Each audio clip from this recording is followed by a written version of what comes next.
하나님 말씀 보겠습니다. 히브리서 9장 27절, 신약성경 히브리서 9장 27절.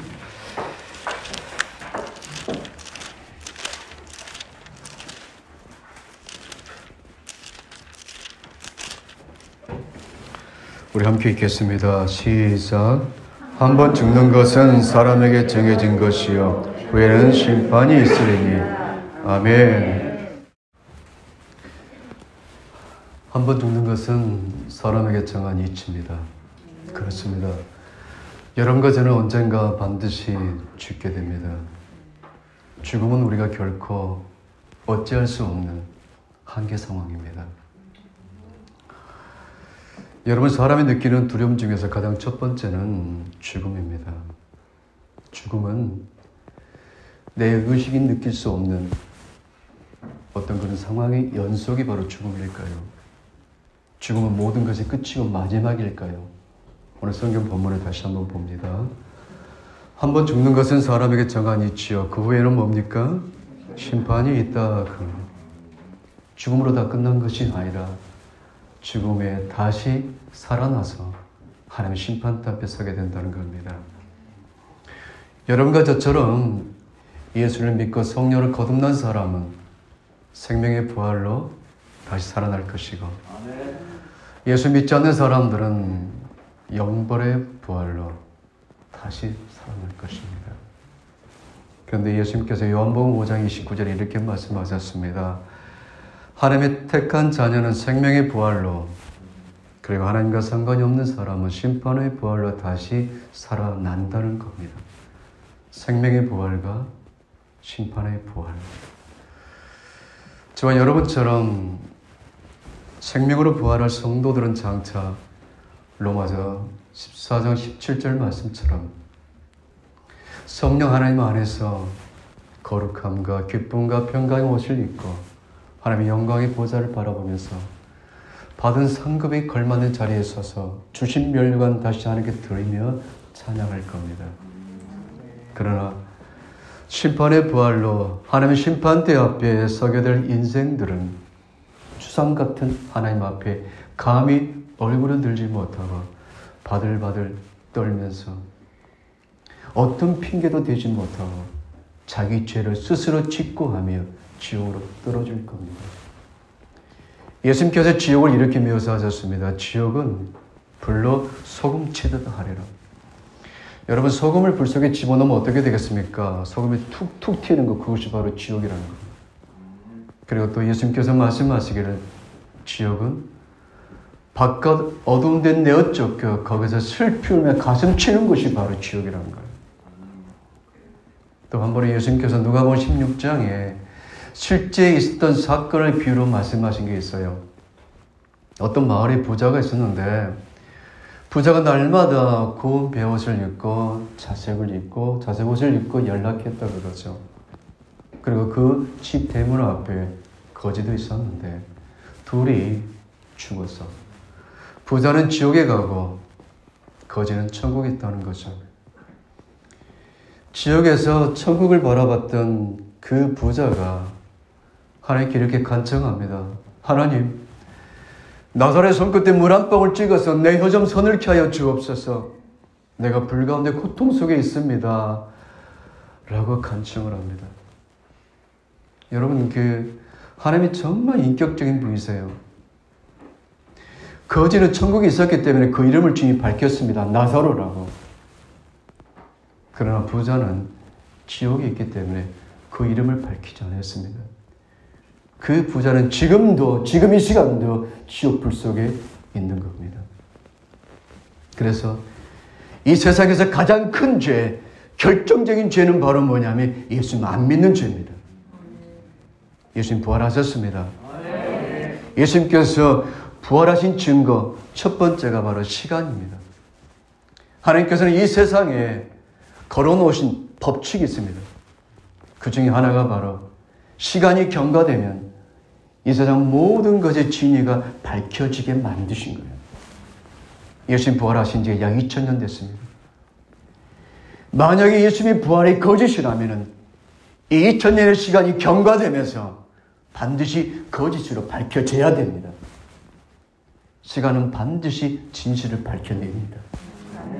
만약에 예수님의 부활이 거짓이라면 어찌 성경에 예수님의 부활에 기록된 성경이 어찌 지금까지 베스트셀러가 될 수 있겠습니까? 이 오랜 시간 동안 어떻게? 그래서 예수님 부활의 첫 번째 증거는 시간입니다.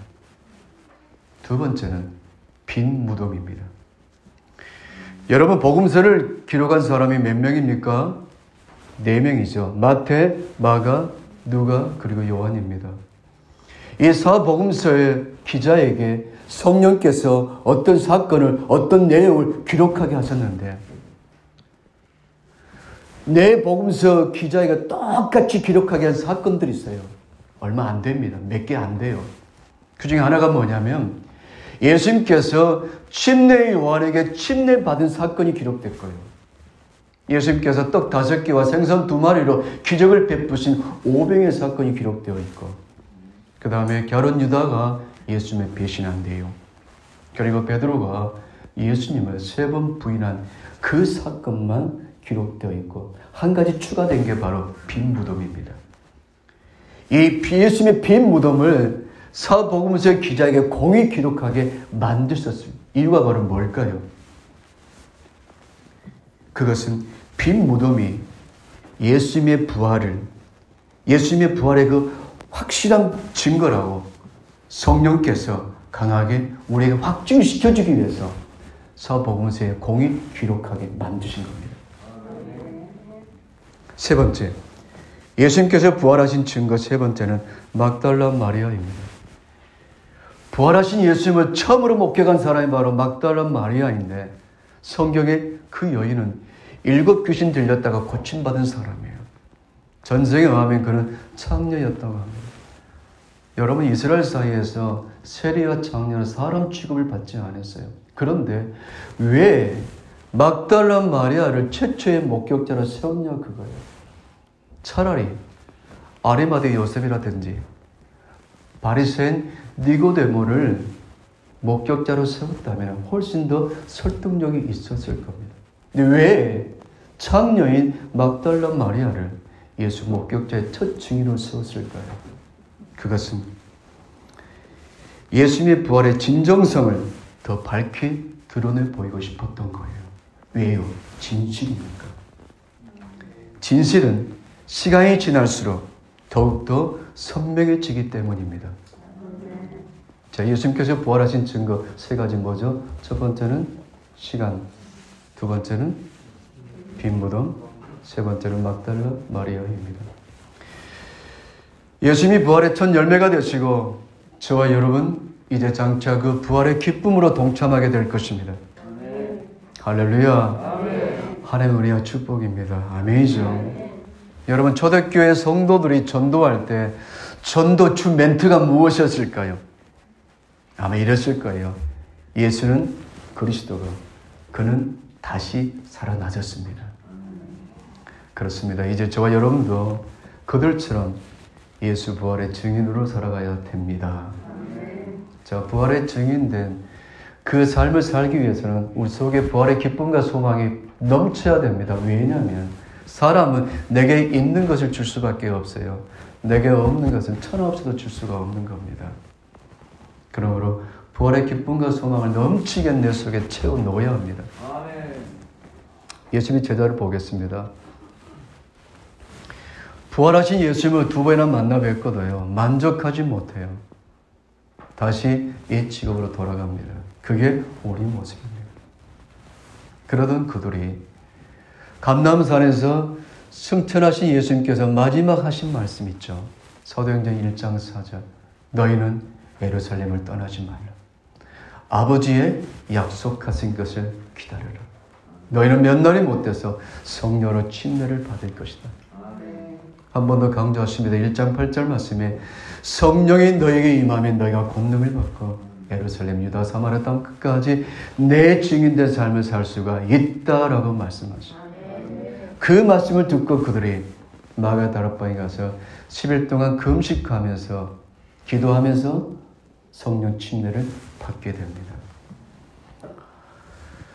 그들이 성령 침례를 받아 성령 충만했을 때 그 부활의 소망과 기쁨으로 예수님의 부활을 증거했던 것입니다. 결론은 바로 뭡니까? 성령 충만입니다. 여러분 모두 성령으로 충만하게 축원합니다.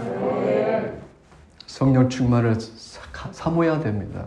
갈망해야 됩니다. 마치 목마른 사슴이 시냇물 찾기에 갈급한 같이 그렇게 사모하고 갈망해야 됩니다. 그래서 사도 바울이 에베소 교회 성도들에게 강력하게 권고한 게 바로 무엇입니까? 오직 성령의 충만함을 받으라. 에베소 5장 18절 말씀입니다. 그러면 이제 성령 충만의 비결이 무엇일까요? 첫 번째, 따라합니다. 기도. 마가 다락방에 120명이 모여서 10일 동안 금식하며 성경이 이렇게 나옵니다. 전혀 기도에 힘쓰더라. 전혀 기도에 힘쓸 때 그들이 성령 침례를 받게 되었다 그겁니다. 예수님께서 이렇게 말씀하셨어요. 너희 자녀가 떡을 달라며 돌을 주고 생선을 달라며 뱀을 줄 자가 어디가 있겠느냐. 너희가 악할지라도 너희 자식에게 좋은 것을 줄 줄 알거든. 하물며 하늘에 계신 너희 아버지께서 기도하는 자에게 성령을 주시지 않겠느냐. 부정 의문문 강하게 강조하신 거예요. 반드시 주신다 그겁니다. 그래서 기도는 하면 할수록 내게 유익이고 안 하면 안 할수록 내게 손해입니다. 그래서 성경은 말합니다. 쉬지 않고 기도하는 것이 너희를 향한 하나님의 뜻이다라고. 사무엘 선지자는 기도를 쉬는 것이 죄라고 했습니다. 그건 죄다. 사도 바울 역시요. 성령 안에서 무시로 깨어 기도하라. 기도에 항상 깨어있으라고 강조합니다. 베드로 사도 역시요. 만물의 마지막에 가까웠으니 너희는 정신 차리고 깨어 기도하라. 그렇게 강하게 권고합니다. 할렐루야. 성경 계속해서 우리에게 기도를 강조합니다. 예수님께서도 겟세마네 동산에서 마지막 기도하실 때 베드로, 야고보, 요한에게 이렇게 말씀하십니다. 시험에 들지 않게 항상 깨어 기도하라. 왜냐하면 기도하는 자리에 성령께서 임하시고요. 그래서 성령이 임할 때 예수의 증인된 삶을 살 수 있기 때문입니다. 하나님 아버지께 받을 최고의 축복이 바로 무엇이냐? 성령 충만입니다. 아멘입니다. 우리가 기도할 때 하나님께 시온의 대로가 열리고 하나님께서 성령을 부어주실 것입니다. 그런데요, 아무리 기도를 많이 했는데도 성령의 권능이 붙들려지지 않는 이유가 있어요. 그 첫 번째가 바로 야고보 4장 2절로 3절 말씀입니다. 너희가 얻지 못했던 것은 기도하지 않았기 때문입니다. 기도해도 얻지 못한 것은 너희가 욕심으로 잘못 구했다. 욕심입니다. 우리가 성령 충만을 구한 목적이 무엇입니까? 이 땅에서 출세하고 성공하는 것이 아니지 않습니까?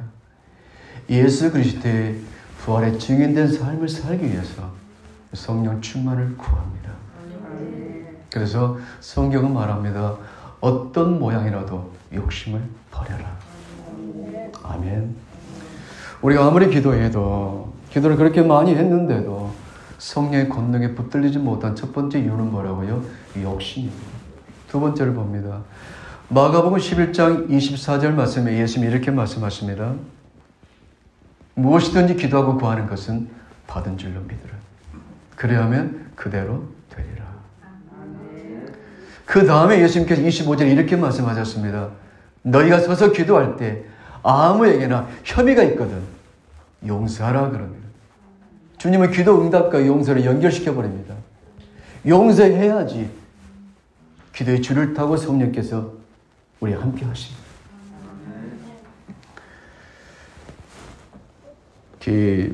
예수님께서 가이사랴 빌립보에서 베드로에게 이렇게 말씀하십니다. 네가 땅에서 매이면 하늘에서 매일 거다. 네가 땅에서 풀어줘야 하늘에서 풀려진다는 거예요. 내 마음속에 묶였던 사람 풀어줘야 됩니다. 내가 풀어줘야 그도 살고 나도 삽니다. 내가 그를 풀지 않고 묶어버리면 나도 죽고 그도 죽고 하나님께서 그의 핏값을 내게 찾습니다. 기도로 성령 충만을 받으려면 내 속에 있는 이 죄악의 욕심 바위를 걷어내야 되고요. 그리고 용서의 그 끈을 풀어줘야 됩니다. 두 번째입니다. 성령 충만 받는 비결이 바로 뭐냐면 말씀입니다. 말씀을 사모하고 말씀을 갈망해야 됩니다. 믿음의 역사를 일으키고 사랑의 수고를 아끼지 않고 다시 오실 주의 길을 예비했던 성령 충만한 데살로니가 교회 성도들이 그렇게 증인된 삶을 살 수 있었던 비결이 바로 뭐냐면은 그들은 사도 바울이 하나님의 말씀을 증거할 때 사람의 말로 받지 않고 하나님의 말씀으로 받았다 그거예요. 여러분, 사도 바울은 예루살렘 총에서 발급한 그 흔한 추천장 하나 없었고요. 그리고 그런 전승에 의하면 간질병이고 심한 안질이었다고 합니다. 사람은 지극히 외적인 것 봅니다. 그게 우리 인생의 한계입니다. 그래서 사도 바울이 하나님의 말씀 증거하면 귀담아 듣지를 않았습니다. 그러나 데살로니가 교회 성도들만큼은 사도 바울이 하나님의 말씀을 증거할 때 사람의 말로 받지 않고 하나님의 말씀으로 받았다 그겁니다. 그렇게 하나님의 말씀을 사모함으로 받을 때 성령 침례를 받게 됩니다. 사도행전 10장에 보게 되면 이탈리아 군대 백부장이 나옵니다. 이름이 고넬료입니다. 제9시 기도 시간에 기도하는데 천사가 방문합니다. 하나님의 말씀을 전합니다. 요파 피장 시몬의 집에 베드로가 있는데 그를 모셔 하나님의 말씀을 듣게 하라. 들어라. 그러자 고넬료가 자기의 모든 지인들을 다 초대합니다. 그리고 이제 곧 있으면은 사도 베드로가 올 텐데 우리 모두 은혜와 축복 받으십시다. 거기에 모이는 모든 사람들이 사모하는 마음으로 기다렸습니다. 드디어 베드로가 나타났습니다. 고넬료가 엎드려서 땅에 절을 하게 됩니다. 깜짝 놀란 베드로 손을 잡으며 했던 말, 이러지 마시오. 나도 사람이요. 그럴 때 고넬료가 이렇게 말합니다. 우리 모두는 지금 하나님 앞에 있습니다. 베드로가 말씀을 증거할 때 그들 모두는 하나님의 말씀을 받을 때 그 집안에 성령 침례가 임하게 됩니다. 훗날에 베드로가 이런 말을 합니다. 내가 그때 고넬료 집에서 복음을 전할 때 우리가 처음 받았던 오순절 마가 다락방에 받았던 그 성령 우리가 똑같이 경험했다. 그렇게 말합니다. 하나님의 말씀을 사모하기를 축원합니다. 그래서 다윗이 그렇게 말합니다. 복 있는 사람은 여호와의 말씀을 즐거워하고 그 말씀을 주야로 묵상한다.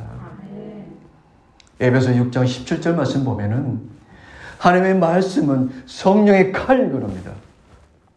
성령의 검이랍니다. 우리가 예수 믿고 성령으로 거듭났어도 여전히 내 속에서 죄악의 요소가 박혀 있습니다. 그래서 사도 바울도 로마서 7장에서 장탄식을 합니다. 나는 나 역시 하나님께 기뻐하는 삶을 살고 싶은데 내 속에 또 다른 죄의 법이 나를 잡아당기는 것을 본다. 나는 공고한 사람이다 하면서 장탄식을 합니다. 그게 우리 인생의 한계입니다. 그런데 성경에 보니까 에베소 6장 17절 말씀에 하나님의 말씀이 성령의 칼이어서 나의 그 죄악된 요소를 도려내기 시작합니다. 할렐루야. 그래서 성령에 붙들려 산 증인된 삶을 살려면 하나님의 말씀을 사모하고 갈망하셔야 됩니다. 세 번째 봅니다. 성령 충만의 비결은 따라합니다. 교제. 사도행전 1장 14절에 이렇게 기록됩니다. 마가 다락방에 지금 성령 침례 받을 120명 있는데 더불어 마음을 같이 했다. 더불어 마음을 같이 했다. 그들은 10일 동안 금식하면서 그 열악한 환경에서 서로 용납하고 이해하고 사랑으로 교제합니다. 그때 그곳에 성령께서 임재하신 겁니다. 하나님께서는 성도들이 서로 그렇게 사랑으로 교제하는 것을 원하십니다. 기뻐하십니다. 그래서 시편 133편에 형제가 연합하여 동거함이 어찌 그리 선하고 아름다운가. 하나님께서 감탄하십니다. 어찌 그리 선하고 아름다운가. 여러분, 부모님의 바람이 무엇일까요? 자녀들이 서로 우애 있게 사는 것입니다. 여러분, 인생의 이치가 신앙의 이치와 똑같습니다. 하나님 아버지 바람은 무엇이겠습니까? 성도들이 서로 사랑으로 교제하는 것 아니겠습니까? 할렐루야.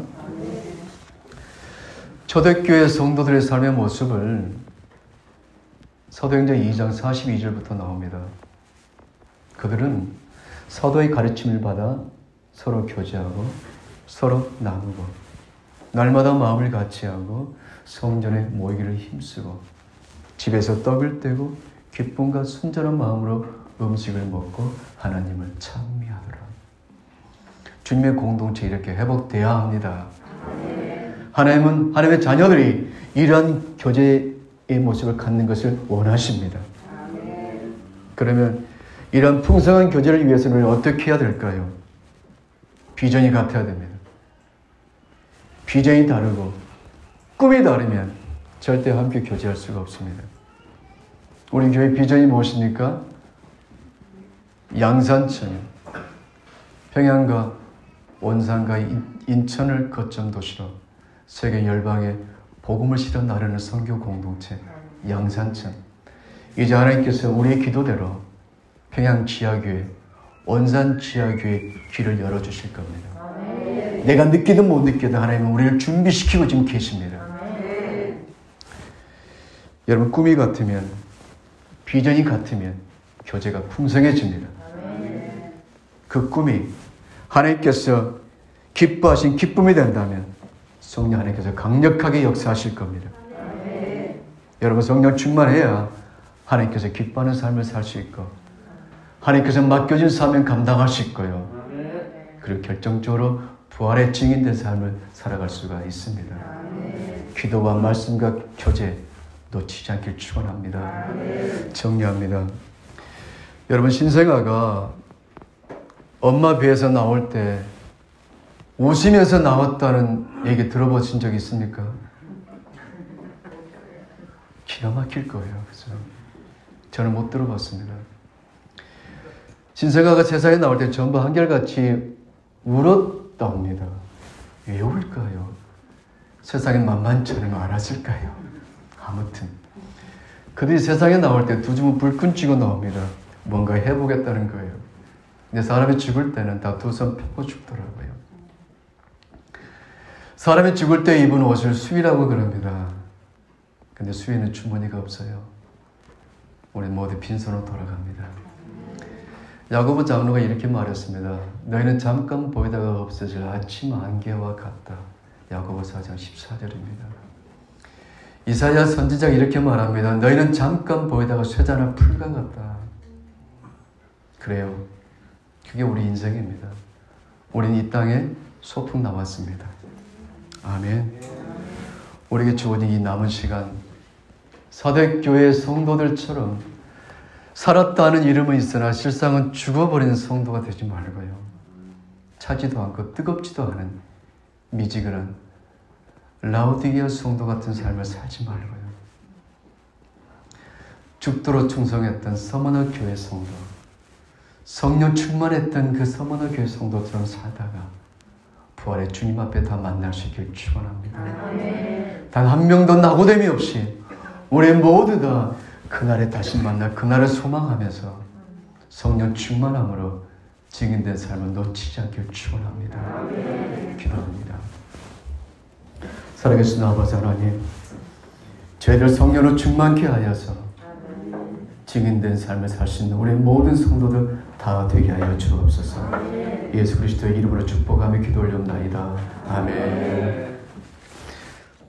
지금은 우리 주 예수 그리스도의 은혜와 우리 하나님 아버지 크신 사랑하심과 성령님의 교통하심이 이제 주어진 나머지 삶, 천국에 입성할 때까지 성령 충만하여 부활의 증인된 삶을 살기로 다짐하는 사랑하는 성도들 심령과 저들 가정과 일터와 주님의 몸된 교회와 이 나라의 민족, 북의 동포들 심령 속에 지금부터 영원토록 함께 계시길 간절히 축원하옵나이다. 아멘.